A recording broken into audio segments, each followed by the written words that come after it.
بسم اللہ الرحمن الرحیم۔ عشرہ ذوالحجہ کی اہمیت۔ رمضان المبارک کے بعد ذوالحجہ کا مہینہ اسلامی مہینوں میں نہایت اہمیت کا حامل ہے۔ یہ مہینہ حرمت والے مہینوں میں سے ایک ہے۔ ذوالحجہ کا پہلا عشرہ نیکیوں اور اجر و ثواب کے اعتبار سے عام دنوں کے مقابلے میں بہت اہم ہے، جس کی فضیلت قرآن کریم اور احادیث سے بھی ثابت ہے۔ ذوالحجہ کے ابتدائی 10 دن ایسے ہیں کہ ان میں مناسک حج کی ادائیگی کا خصوصی اہتمام ہوتا ہے، لیکن اللہ تعالیٰ نے ان 10 دنوں کو نیک اعمال کے لیے سب سے زیادہ فضیلت والا قرار دے کر ان لوگوں کے لیے بھی نیکیاں کمانے کے راستے کی نشاندہی فرما دی ہے جو حج کی سعادت سے محروم رہنے والے ہیں۔ وہ اپنے اپنے مقام پر رہ کر ان ایام میں نفلی روزوں اور دیگر عبادات کے ذریعے زیادہ سے زیادہ اجر و ثواب حاصل کر سکتے ہیں۔ قرآن مجید میں اللہ سبحانہ و تعالیٰ نے ان 10 دنوں کی قسم کھائی ہے۔ بسم اللہ الرحمن الرحیم والفجر ولیال عشر۔ قسم ہے فجر کی اور 10 راتوں کی۔ اکثر مفسرین کے نزدیک لیال عشر سے مراد ذوالحجہ کی ابتدائی 10 راتیں ہیں۔ ان 10 دنوں میں کیے جانے والے اعمال اللہ تعالیٰ کو دیگر دنوں کی نسبت زیادہ محبوب ہیں۔ نبی صلی اللہ علیہ وسلم نے فرمایا، کسی بھی دن کیا ہوا عمل اللہ تعالیٰ کو ان 10 دنوں میں کیے ہوئے عمل سے زیادہ محبوب نہیں ہے۔ صحابہ نے پوچھا، اے اللہ کے رسول صلی اللہ علیہ وسلم، جہاد فی سبیل اللہ بھی نہیں؟ آپ نے فرمایا، جہاد فی سبیل اللہ بھی نہیں، ہاں مگر وہ شخص جو اپنی جان اور مال کے ساتھ نکلے اور کچھ واپس لے کر نہ آئے، یعنی کہ وہ شہید ہو جائے۔ ان دنوں میں 9واں دن عرفہ کا بھی ہے، یعنی 9 ذوالحجہ کے دن۔ یہ وہ عظیم دن ہے جس کے بارے میں نبی صلی اللہ علیہ وسلم نے فرمایا، کوئی دن ایسا نہیں کہ جس میں اللہ تعالیٰ عرفات کے دن سے زیادہ لوگوں کو جہنم سے آزاد کرتا ہو۔ اس عشرے کا آخری اور 10واں دن یوم النحر ہے، یعنی قربانی کا دن ہے، جس کے بارے میں نبی صلی اللہ علیہ وسلم نے فرمایا کہ اللہ تعالیٰ کے نزدیک سب سے زیادہ فضیلت والے دن یوم النحر اور یوم القر یعنی 11 ذوالحجہ اور قیام منی ہیں۔ عبداللہ بن عمر سے روایت ہے کہ نبی صلی اللہ علیہ وسلم نے فرمایا، کوئی دن اللہ تعالیٰ کے ہاں ان 10 دنوں سے زیادہ عظمت والا نہیں، اور نہ کسی دن کا عمل اللہ تعالیٰ کو ان 10 دنوں کے عمل سے زیادہ محبوب ہے۔ بس تم ان 10 دنوں میں کثرت سے تحلیل یعنی لا الہ الا اللہ، تکبیر یعنی اللہ اکبر، اور تحمید یعنی الحمدللہ کہو۔ امام بخاری نے بیان کیا ہے کہ ان 10 دنوں میں ابن عمر اور ابو ہریرہ تکبیر پکارتے ہوئے بازار نکلتے اور لوگ بھی ان کے ساتھ تکبیرات کہنا شروع کر دیتے۔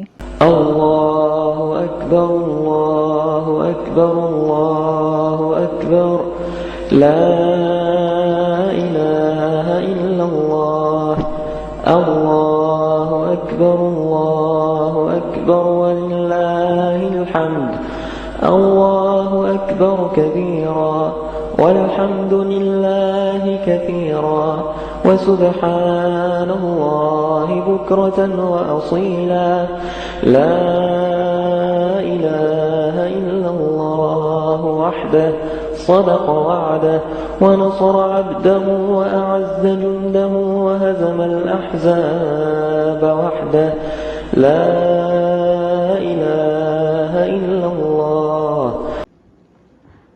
تکبیرات کے لیے آپ کوئی بھی الفاظ کہہ سکتے ہیں، کیونکہ نبی صلی اللہ علیہ وسلم سے تکبیرات کے معین الفاظ منقول نہیں ہیں۔ تکبیرات کی 2 قسمیں ہیں، ایک ہے مطلق تکبیرات، یعنی جن کے لیے کوئی خاص وقت مقرر نہیں ہے، بلکہ ہر وقت صبح و شام نمازوں سے پہلے اور بعد میں کسی بھی لمحے کہی جا سکتی ہیں۔ نمبر 2 ہیں مقید تکبیرات، یعنی وہ تکبیرات جو صرف نمازوں کے بعد کہی جاتی ہیں۔ یعنی مطلق تکبیرات عشرہ ذوالحجہ اور ایام تشریق کے دوران کسی بھی وقت کہی جا سکتی ہیں، جس کا وقت ذوالحجہ کی ابتدا ہی سے شروع ہو جائے گا، یعنی 9 ذوالقعدہ کے آخری دن سورج غروب ہونے سے وقت شروع ہوگا اور ایام تشریق کے آخر تک جاری رہے گا، یعنی 13 ذوالحجہ کے دن سورج غروب ہونے تک۔ جبکہ مقید تکبیرات کا وقت عرفہ کے دن فجر سے شروع ہو کر آخری یوم تشریق کے ختم ہونے تک جاری رہتا ہے۔ اس دوران مطلق تکبیرات بھی کہی جا سکتی ہیں، چنانچہ جس وقت امام فرض نماز سے سلام پھیر کر 3 بار استغفر اللہ استغفر اللہ استغفر اللہ کہنے کے بعد اللہم انت السلام و منک السلام تبارکت یا ذا الجلال والاکرام کہہ لے تو تکبیرات کہی جائیں گی۔ یہ تکبیرات ان لوگوں کے لیے ہیں جو حج نہیں کر رہے، جبکہ حجاج کرام مقید تکبیرات یوم النحر یعنی 10 ذو الحجہ کی ظہر سے شروع کریں گے۔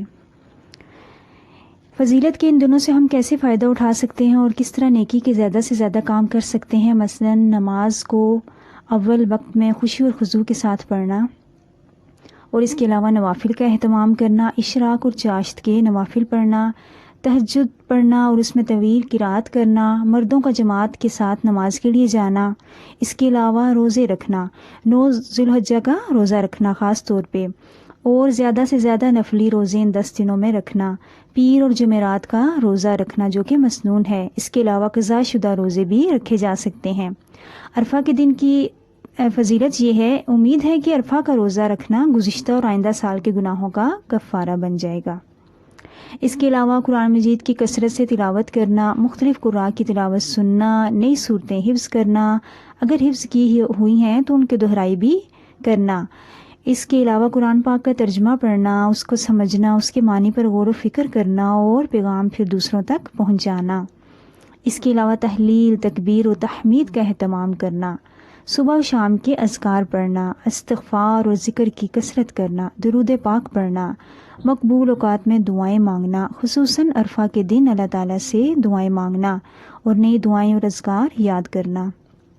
اس کے علاوہ صدقہ و خیرات کے کام بھی کرنے چاہیے، زکوٰۃ کی ادائیگی کا اہتمام کرنا، زائد از ضرورت چیزیں صدقہ کرنا، کوئی پسندیدہ ترین چیز اللہ کی راہ میں دینا، والدین، بیوی بچوں اور عزیز و اقارب پر خرچ کرنا، رشتہ داروں کے ساتھ صلہ رحمی کرنا، پڑوسیوں کی خبر گیری کرنا، ضرورت مندوں کی مدد کرنا، دین کی تعلیم اور تبلیغ میں حصہ لینا، اجتماعی بھلائی کے کاموں میں رضاکارانہ خدمت انجام دینا۔ اس کے علاوہ قربانی تک ناخن اور بال نہ کاٹنا، عید کے دن کی سنتوں پر عمل کرنا، عید کی نماز کا اہتمام کرنا، عزیز و اقارب سے ملاقات کرنا، اخلاص نیت سے قربانی کرنا، قربانی کا گوشت دوسروں کو کھلانا اور خود بھی کھانا، اور اس کے علاوہ ان دنوں میں نیکی کا کوئی موقع ضائع نہیں کرنا۔ ان دنوں کو بے مقصد کاموں اور باتوں سے پرہیز کرنا ہے اور گناہوں سے بچنے کی کوشش کرنی ہے۔ اللہ تعالی ہمیں عمل کی توفیق عطا فرمائے۔ وآخر دعوانا ان الحمد للہ رب العالمین۔